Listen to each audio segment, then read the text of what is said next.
یہ صورت بھی مکی ہے۔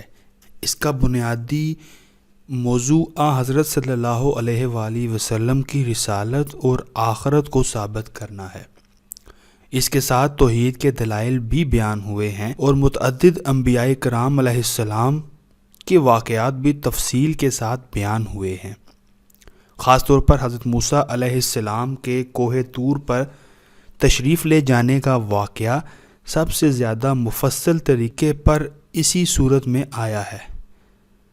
اعراف کے لفظی معنی بلندیوں کے ہیں اور اصطلاح میں یہ اس جگہ کا نام ہے جو جنت اور دوزخ کے درمیان واقع ہے، اور جن لوگوں کے اچھے اور برے اعمال برابر ہوں گے ان کو کچھ عرصے کے لیے یہاں رکھا جائے گا، پھر ان کے ایمان کی وجہ سے آخر کار وہ بھی جنت میں داخل ہو جائیں گے۔ چونکہ اسی صورت میں اعراف اور اس میں رکھے جانے والوں کا بیان تفصیل سے آیا ہے، اس لیے اس کا نام سورہ اعراف رکھا گیا ہے۔